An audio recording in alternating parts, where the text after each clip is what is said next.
Antesada bobada com investimento do Flamengo em nível europeu fora da janela. Vamos falar sobre isso. Leila Pereira novamente na nossa pauta. Você que tá aí, dá aquela moral de sempre, se inscreva no canal. Botão aqui embaixo, inscrever-se, aciona o sininho da notificação. Deixa o teu like, toca aí meu parceiro e minha parceira. Toca aí também comigo, rubro-negro. Vamos às notícias do Flamengo e finalmente, torcedor rubro-negro, estamos falando aí de uma véspera de jogo do Flamengo. Amanhã às 4 horas da tarde tem Flamengo e Juventude, diretamente de Caxias do Sul. Temos informações aí de bastidores em relação ao Danilo, tá? Ele que vai ser o titular, provável titular da zaga do Flamengo. Já temos aqui uma outra escalação do Flamengo. Hoje, de fato, o Felipe Luiz, no treinamento derradeiro, antes da partida contra o Juventude, vai definir de fato a escalação. Mas o Danilo está entre os selecionados para a zaga do Flamengo. O Danilo que, inclusive, abriu mão de folgas na data FIFA e intensificou o trabalho físico para retornar a equipe do Flamengo, sobretudo que a gente tem uma Copa do Mundo batendo na porta. Ele já não foi convocado para essa segunda leva do Carlo Ancelotti, mas porque o Ancelotti também, né, quis buscar outros jogadores, botou lá Fabrício Bruno para ver como eles iam se comportar ali na seleção brasileira. O jogador também deu palestras a jovens das categorias de base do Flamengo e trabalhou duro durante a folga de 4 dias para voltar em alto nível diante da suspensão do Léo Ortiz contra o Juventude, né? Ele já sabia que teria essa oportunidade de jogar, né? Porque o Léo Ortiz tá suspenso, então é evidente que o Felipe Luiz ia selecionar ele para formar um miolo de zaga ali com o Léo Pereira. E opa, tem uma oportunidade pintando aí, então vou trabalhar para poder aproveitar essa oportunidade. O Danilo vem tendo dificuldade para ter uma sequência ali no Flamengo. Ele enfrentou uma lesão muscular na parte posterior da coxa direita contra o Fluminense no dia 20 de julho.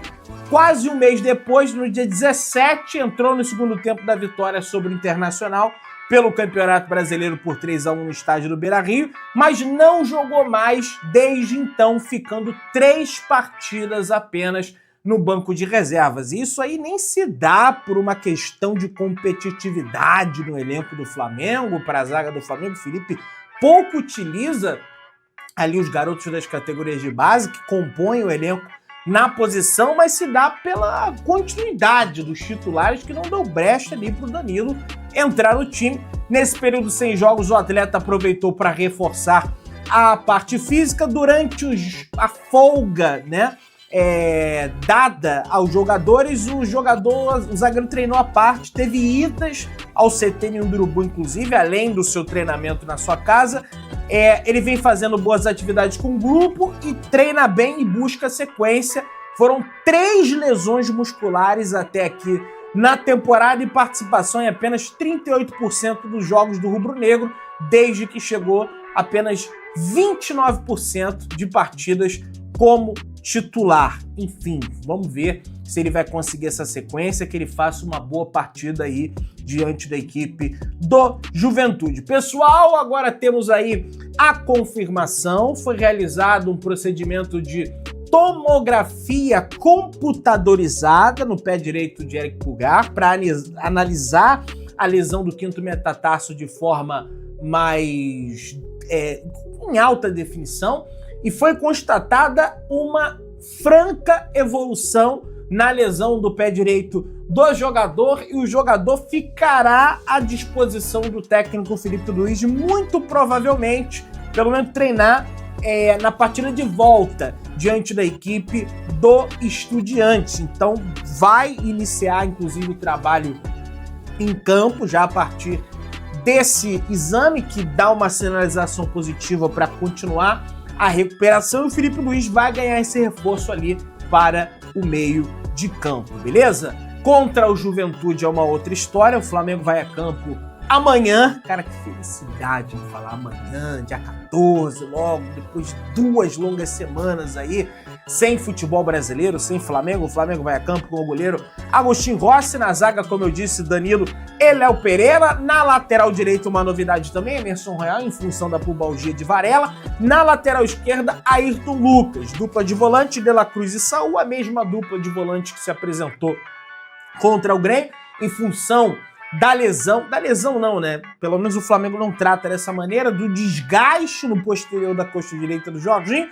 De Arrascaeta, Luiz Araújo do lado direito, Samuel Lino do lado esquerdo e Pedro Queixada de centroavante. Ele deve levar essa formação com o Pedro e Arrascaeta, até porque não tem a possibilidade de escalar o Bruno Henrique, que está suspenso pelo STJD. A priori, começa a cumprir essa suspensão a partir desse jogo diante da equipe do Juventude, apesar do Flamengo já ter entrado com o pedido de efeito suspensivo. Geralmente leva aí 5 dias, mais ou menos, para ser avaliado pelo STJD, ou pode colocar um Plata ali no lugar do Pedro também, caso queira um time ali mais móvel, mais pressionante, mas como é o Juventude, por mais que seja um adversário que a gente não vença há muito tempo, em tese o Felipe Luiz vai levar Pedro e De Arrascaeta juntos, beleza?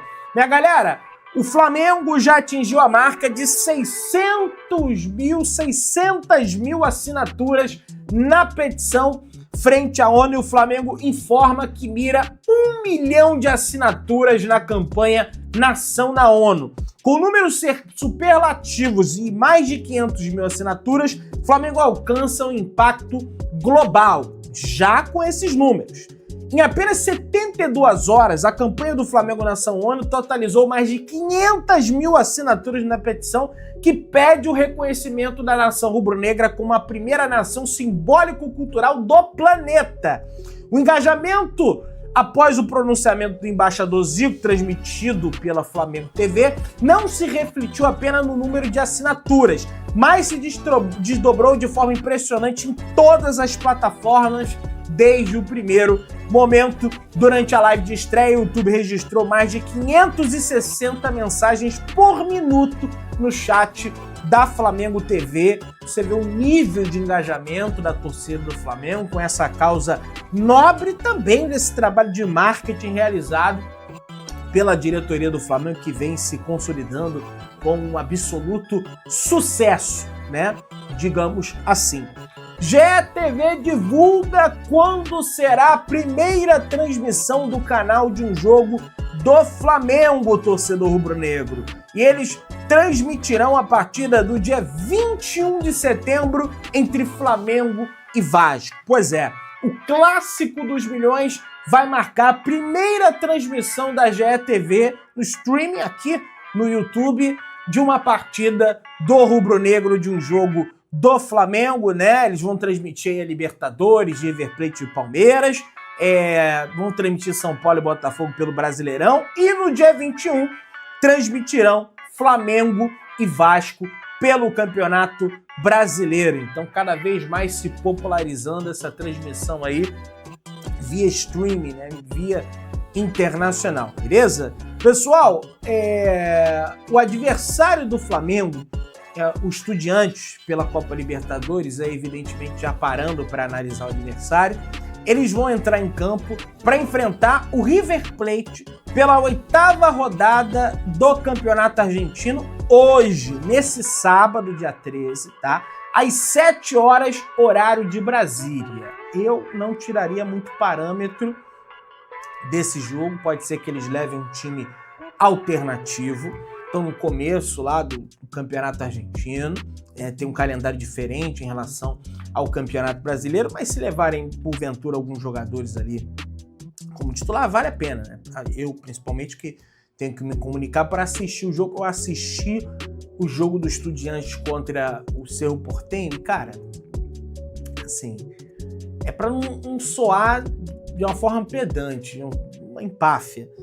Mas, cara, o Flamengo tem totais condições de vencer e ganhar bem do Estudiantes. Acho até que o Internacional tem uma equipe superior à equipe desse Estudiantes. Então, o Flamengo jogando como Flamengo vai dominar a partida e vai conseguir naturalmente, essa classificação, tá? Minha galera, o negócio é o seguinte, Flamengo compra... A gente havia falado aqui dos aparelhos que o Flamengo comprou e o Flamengo apareceu com outro aparelho aí, tá? Flamengo compra aparelho inédito no continente que simula a aceleração e que custa R$500 mil, tá? É o tal do A300 Runner.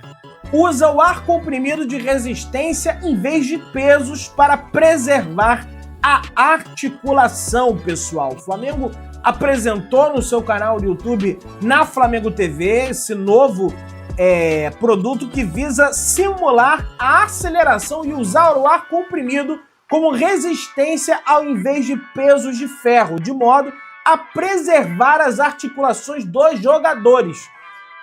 O fisiologista Cláudio Pavanelli, coordenador da ciência do esporte e performance do clube, demonstrou a utilização da máquina e disse que ela é inédita aqui no nosso continente sul-americano. Vamos ver aí as palavras dele. Alguns aparelhos como esse são específicos para atletas diretamente que fazem a realização de um movimento de corrida, um arranque ou um sprint de alta intensidade. Esses aparelhos na América Latina são os primeiros.